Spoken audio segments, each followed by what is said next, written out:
Buenas tardes, soy Luis Marín, soy miembro de la Asociación Primaduro Verales y vamos a charlar con Raúl Clavero, uno de los finalistas del concurso Madrid Sky de este año. Casi podría decir que Raúl es un viejo amigo de la asociación porque ha participado en varias ediciones y en una de ellas, en la segunda concretamente, resultó finalista.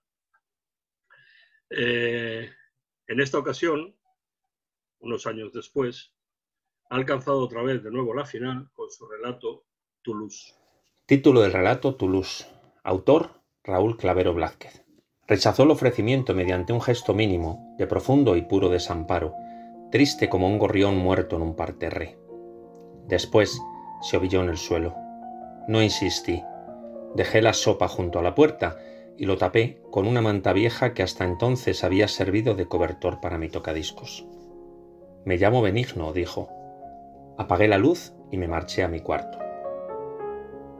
Todo en aquel hombre, su ropa de pana y franela, su corte de pelo a cepillo, el modo reverencial de pronunciar cada palabra, me hacía pensar en fotografías en sepia olvidadas en un cajón. Había aparecido de pronto, unos minutos antes, en mi desván. En esos días, todo era tan extraño que ya nada resultaba extraño, así que no sentí la violencia y el pasmo que en cualquier otro momento habrían provocado en mí una situación como aquella. «He perdido mi autobús», repetía sin cesar, buscando entre las cajas apiladas en los rincones. «No lo encuentro. No lo encuentro. ¿Qué hace usted aquí?» «Creo que me quedé dormido», musitó, fijando la mirada en el infinito estrellado de la claraboya. A continuación, se abofeteó el rostro, las piernas y quiso salir a la calle.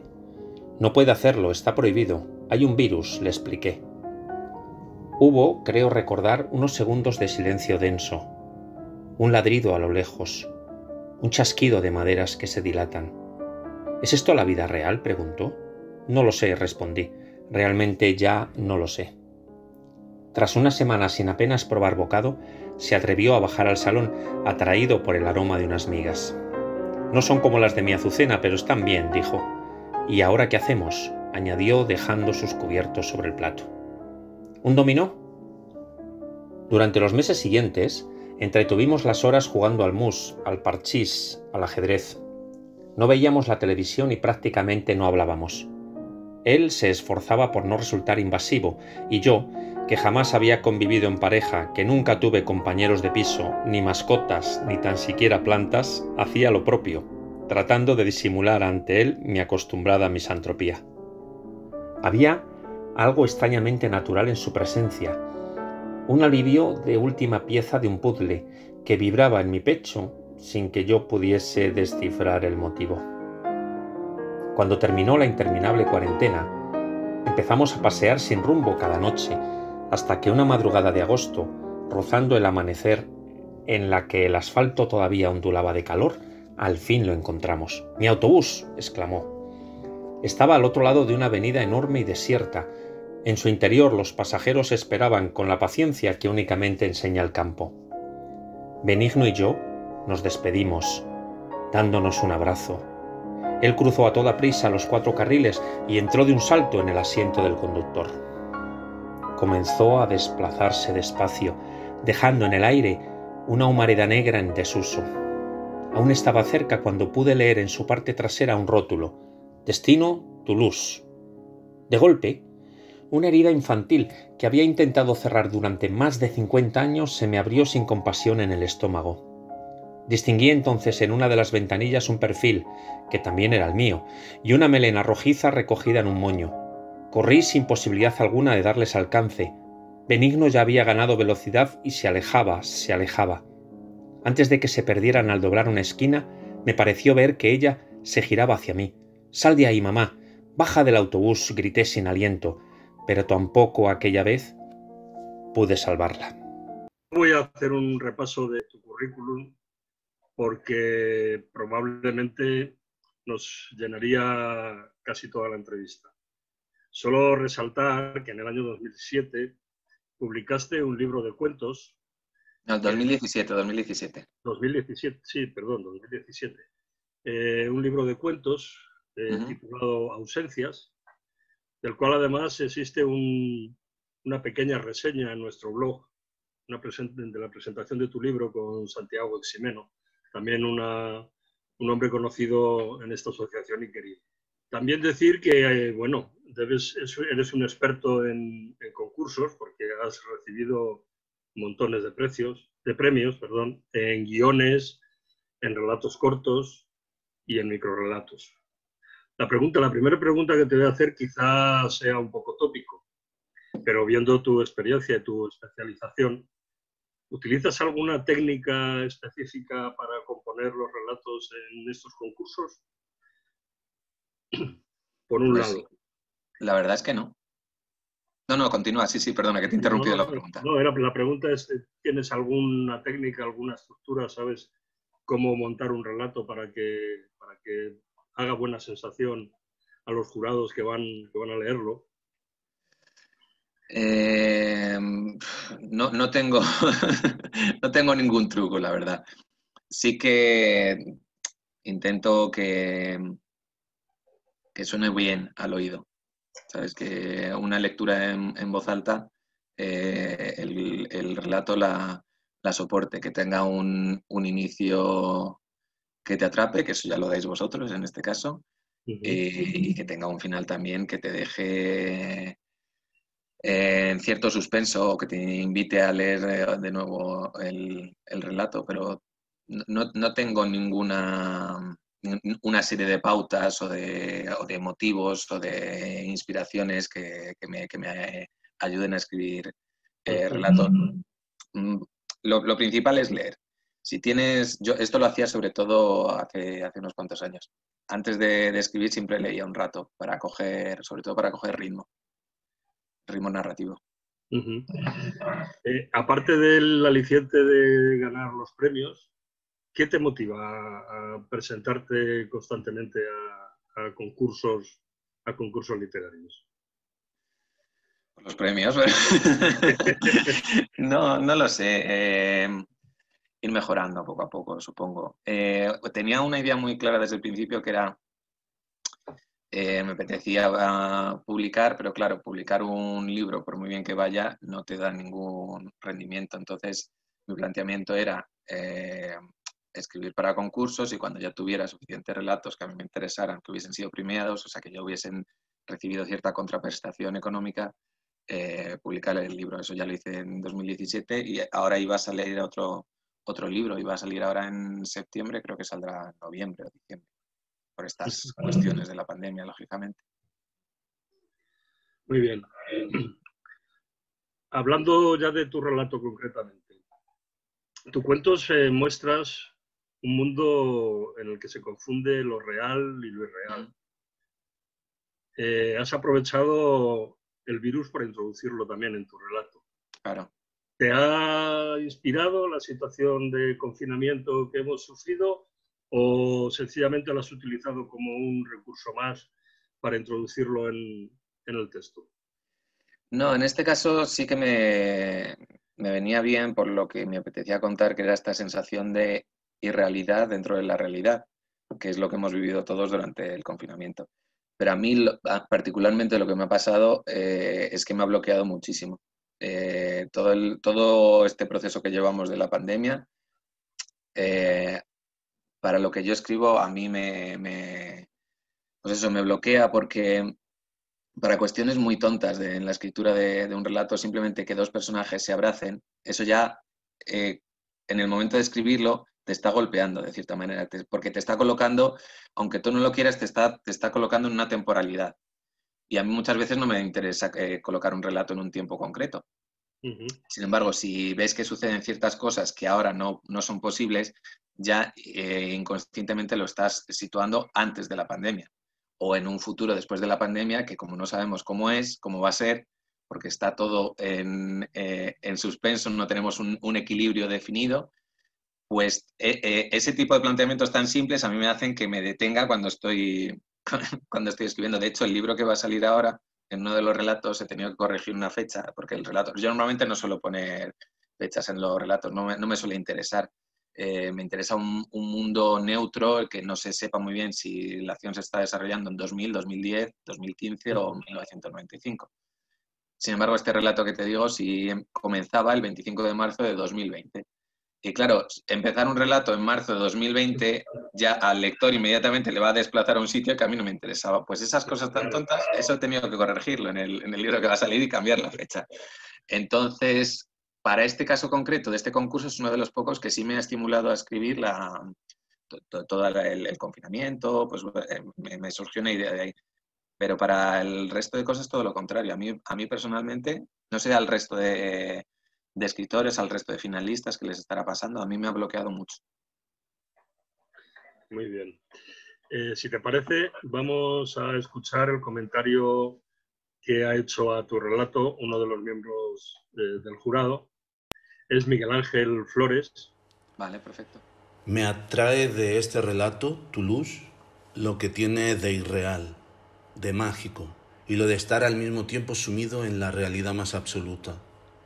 En definitiva, de estar impregnado de un realismo mágico, pero también doloroso. Realismo mágico y doloroso. Me atrae lo que tiene de absurdo y lo que tiene de desolador a la vez. Creo que desde el principio se huele a tragedia, a sufrimiento, a pérdida de algún tipo. Es un texto hecho a golpe de tristezas y desamparo y de piezas fuera de su sitio. Me parece también una gran metáfora de cómo nos hemos sentido muchos en este tiempo de confinamiento. Extraños, como en un sueño, como con la certeza de que si esto estaba pasando aquí y ahora, cualquier cosa sería ya posible y podría también ocurrir. Como si el presente, el día a día, la vida, ya no fuera una sucesión de hechos y sucesos con los que, aún sin conocer el orden, cuentas en tu futuro, sino que se habría convertido en una improvisación continua en la que son otros los que ya no cuentan contigo. Como si todo lo que tienes apuntado en tu libreta para el futuro ahora solo fueran borrones y papel mojado. Lo mismo que estos personajes que viven una situación extraña pero se adaptan y esperan, no les queda otra. Y te llevan como lector a aceptar y observar una normalidad sin ninguna propiedad de ser normal. Para llegar al final, a ese final, donde acabas comprendiendo el título y todo lo demás. Toulouse. Esa ciudad a la que el autor da por hecho que se van las cosas y los seres que perdemos en el camino. Me ha encantado. He escuchado la opinión de Miguel Ángel. Comparte su opinión. ¿Qué te ha parecido? Pues me ha parecido muy buena lectura. Para empezar, darle las gracias porque ha sido una valoración muy generosa. Además, Miguel Ángel es sobre todo, microrrelatista que yo admiro mucho, así que me alegra que le haya gustado el relato. Y sí ha captado bastante lo que yo quería expresar, es lo que hablábamos antes, esa irrealidad dentro de la realidad, esa especie de parálisis que hemos vivido todos en la que nos daba la sensación de que cualquier cosa era posible. Nos decían de repente que mañana se prohibía tener un cactus en casa, pues decíamos, pues habrá que tirar el cactus que tengo en casa, ¿sabes? Y sí, la verdad es que ha entendido muy bien y lo que yo quería contar con el relato. Ese dolor en el subtexto de toda la trama que yo he querido ir sugiriendo y que en este caso Miguel Ángel parece que sí le ha llegado. Así que se lo agradezco, la verdad. Muy bien, pues no me queda más que desearte muchísima suerte. Ya ha sido un placer llegar a ser finalista. Como decías tú, ¿cuántas ediciones lleváis? ¿7? ¿8? 7, esta es la 7ª. Yo creo que habré participado en 5, puede ser. Sí. Y de 4 o 5, no sé. Sí, yo creo que 5 o 4, así. He tenido la suerte de ser 2 veces finalista, así que la verdad es que está muy bien. A ver si esta vez tienes suerte. A ver. Y hay muy buen plantel, ¿eh? Habéis hecho una selección, por lo menos por los nombres, muy potente. Sí, bueno, es que sí. Hay que tener confianza. A ver, ¿qué tal? Muchas gracias por el rato que nos has dedicado. Buenas tardes. Yo soy una de la casa de la Asociación Prima Duro Verales, que como es conocido, y si no lo es, debería de serlo, es la que promueve el concurso de cuento corto Madrid Sky. Estamos hoy con Joaquín Correa Barco, que es uno de los 8 escritores que han quedado finalistas del concurso, a esperas del resultado del jurado, y que ha participado con el cuento titulado El chip tributario. Y enhorabuena por haber sido seleccionado. ¿Qué tal? Muy bien, muy contento.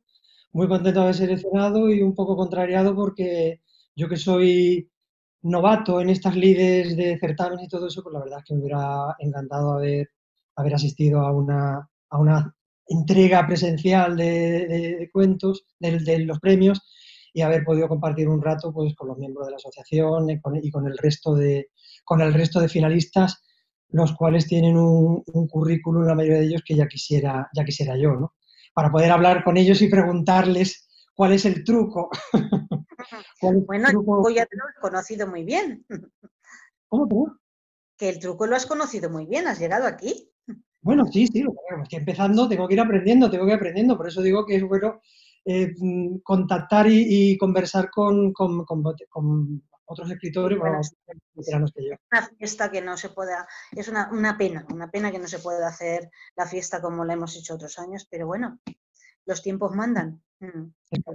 Es lo que toca. Bueno, mira, antes de empezar esta entrevista, que va a ser una cosa bastante cortita, queremos que escuches tu cuento leído, hacerlo más parecido a lo que hacíamos en la fiesta, ¿no?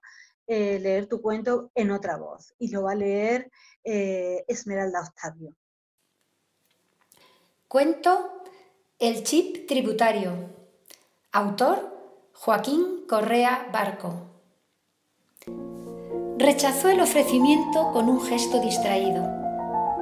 Mi hijo no quiso tomar la tila caliente que yo le ofrecía. Me dijo que estaba bien, solo un poco nervioso, nada que una buena noche de descanso no pudiese arreglar. La verdad es que estaba muy inquieto. Era comprensible. Al día siguiente cumpliría 14 años, dando un paso esencial para dejar de ser niño y convertirse en hombre. Espié toda la noche sus vanos esfuerzos por conciliar el sueño, su continuo rebullir entre las sábanas mientras la luz glacial de la luna se clavaba como un foco a los pies de su cama.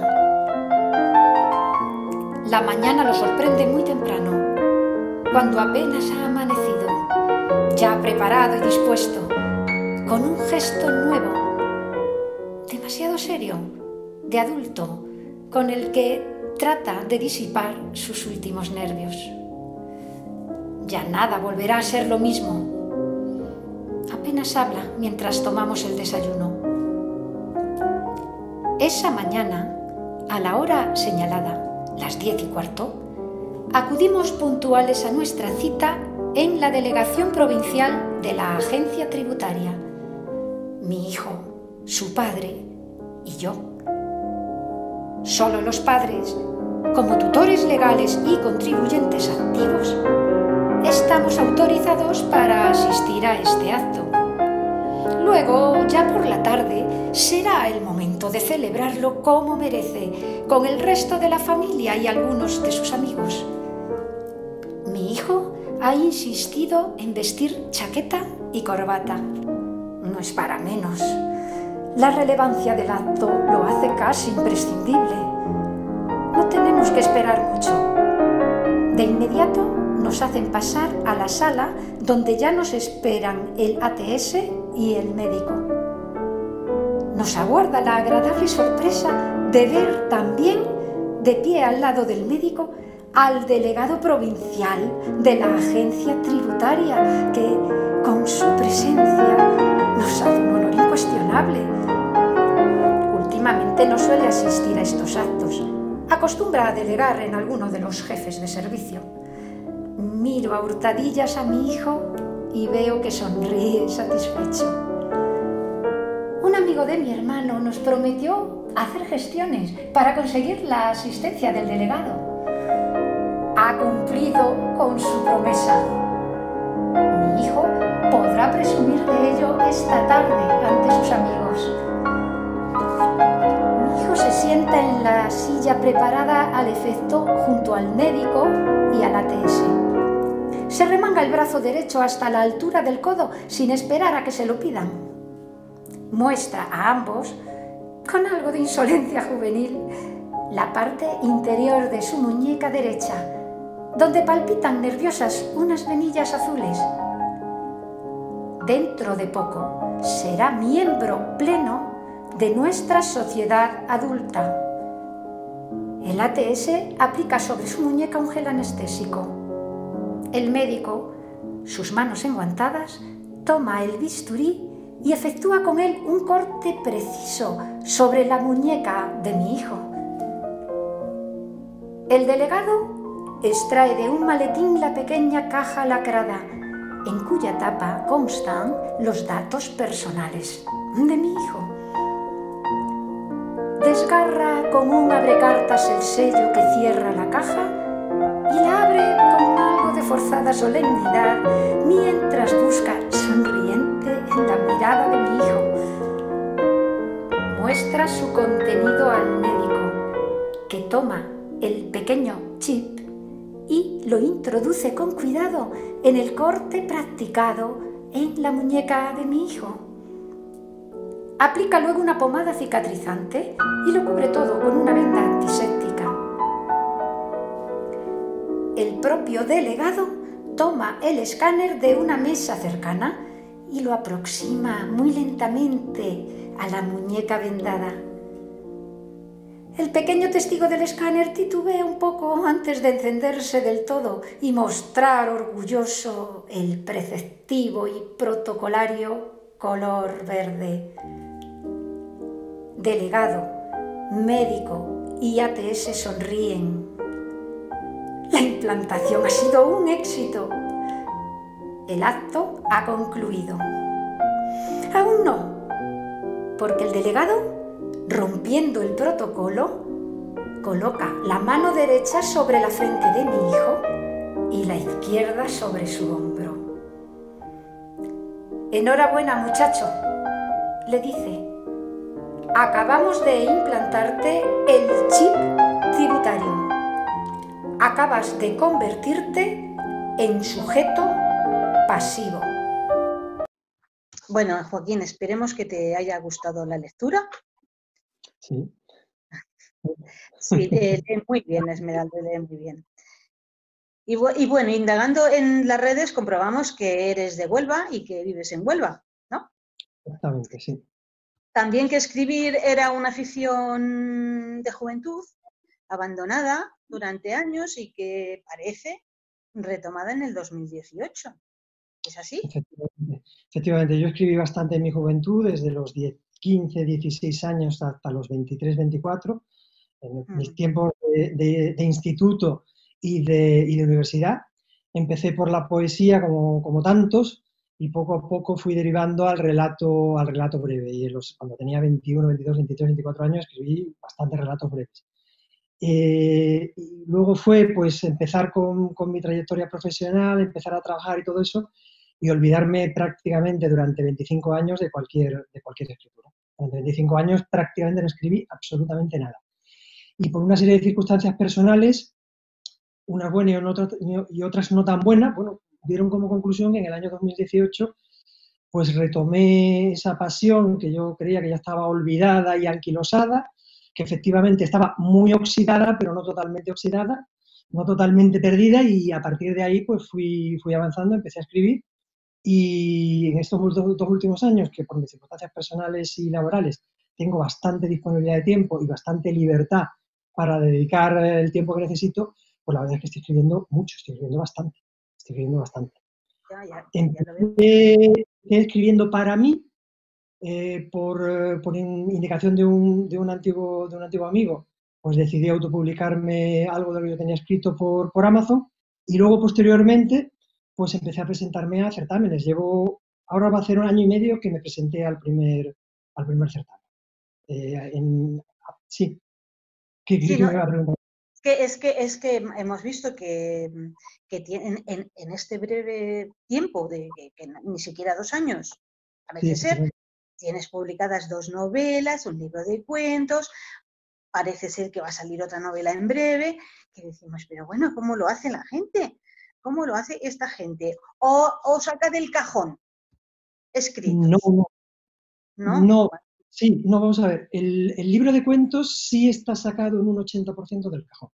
El libro de cuentos que autopubliqué en Amazon, en un 80% son cuentos escritos en mis años 20, cuentos escritos en mis años 20, algunos prácticamente tal cuales, y otros son reelaboraciones de esos cuentos, aunque el 80% del material prácticamente es el mismo. De hecho, el año pasado quedé finalista en un certamen con un cuento que prácticamente sin ninguna variación, pues llevaba escrito 27 años, o sea, lo cual me hizo mucha ilusión, ¿no? Que un cuento que yo consideraba superado y que venía de mis años 20, pues prácticamente sin ninguna corrección, sin corrección alguna, pues quedó finalista.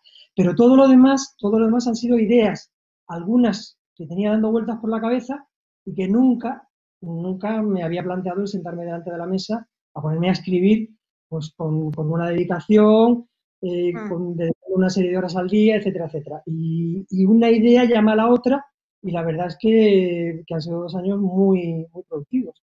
Han sido 2 años muy productivos, siguen siéndolo, porque sigo teniendo bastantes ideas en la cabeza.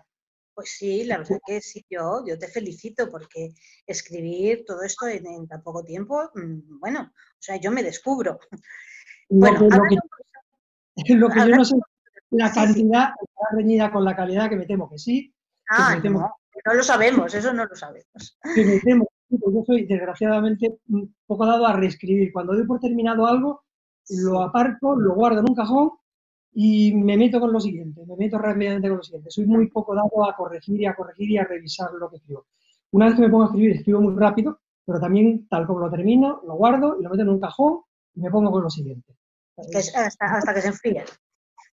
Sí, exactamente. Bueno, hablando un poquito de tu cuento, a mí me ha recordado un poco remotamente el cuento a un cuento de David Foster Wallace, que yo normalmente lo recomiendo mucho, que se titula En lo alto para siempre, aun siendo muy diferente, ¿no? Pero tienen el mismo tema, el cumplir los 14 años, una especie de rito de iniciación y el paso a la madurez. Tu cuento está prácticamente desnudo de ornamentos, pero hay una frase en la que habla de la luna, sí, que es súper lírica. ¿Nos querrías decir qué hay detrás de la luna? Si es que hay una frase lírica en todo el cuento. La luz de la luna se clavaba como una daga. Exactamente, ¿no? Es la única comparación del cuento, la única frase lírica, porque es todo, es frío, conciso, de frases cortas, sin comparaciones, sin ornamentos. ¿Qué ves detrás de la luna? ¿Qué veías detrás de la luna? Para ponerla ahí. La luna, pues precisamente lo que quise con esa frase es romper por un momento, introducir precisamente ese elemento lírico que tú dices dentro de lo que es un cuento absolutamente casi administrativo, como el procedimiento cuasi administrativo de paso de la niñez a la madurez de este niño. En ese mundo tan automatizado, introducir un elemento de lirismo, en ese momento en que la madre, que es la narradora, se asoma a la habitación de su hijo y ver cómo la luna introduce ese elemento, cómo ilumina a ese hijo que se va a convertir, que todavía es su hijo, su niño, y que al día siguiente va a dejar de serlo porque se va a convertir en adulto, porque va a cumplir con ese rito administrativo de paso de la niñez o de la adolescencia a la madurez. Es un romper, como tú has dicho, es un romper con un elemento lírico esa cuestión, porque mi forma de escribir es mucho más lírica de la que represento en este escrito. Yo soy mucho más, mi forma natural de escribir es mucho más barroca y mucho más dada a la adjetivación y todo eso. Sin embargo, este cuento es una ampliación de un brevísimo microrelato que se me ocurrió un día mientras conducía, porque a mí la inspiración me llega en el sitio más inesperado, Pues un día mientras conducía se me ocurrió, cuando volví a casa lo escribí rápidamente en un papel, porque me vino la idea rápidamente, fueron 150 palabras, una cosa así, y luego lo elaboré de cara precisamente a presentarlo en el concurso. Y entonces lo que quise dar con esa frase, que recuerdo perfectamente, es introducir ese elemento sobrenatural, rompedor, dentro de lo que es un relato pues demasiado serio, demasiado administrativo, que relata poco menos lo que es un trámite administrativo, un poco más o menos. La forma mía de escribir realmente es mucho más lírica y mucho más ornamental, mucho más barroca de lo que represento en ese libro. Es más, tengo tendencia a pasarme que a quedarme corto. Bueno, pues este te ha quedado limpísimo, estupendo. Bueno, como esto es una entrevista breve, antes de acabar también queremos que escuches la opinión de Jesús Tiscar, miembro del jurado del certamen de este año de Madrid Sky, ¿vale? Muy bien. Voy a hablar del chip tributario. Es un cuento que, además de bien escrito, cosa que no se ha dado mucho en los cientos de relatos leídos, es un cuento, digo, el chip tributario, que pese a que el propio título capa el final sorpresivo, mantiene el interés desde el principio. Habla de una ciencia ficción de andar por casa, una ciencia ficción que ya se debe estar practicando en la choza de la oficialidad oculta, a mí no me cabe duda. Además te llena de mal humor, a mí por lo menos. Te llena de mal humor porque a todos nos jode pagar impuestos y pensamos con mucha razón, que nosotros no deberíamos pagarlo y los demás sí. Vale. Creo que el chip tributario es un buen cuento. Está escrito sin pretensiones, directo y crudo. Un cuento donde el rito de paso de un adolescente ya no está en el burdel al que nos llevaban nuestros padres, con copa y puro, sino en la oficina de la agencia tributaria.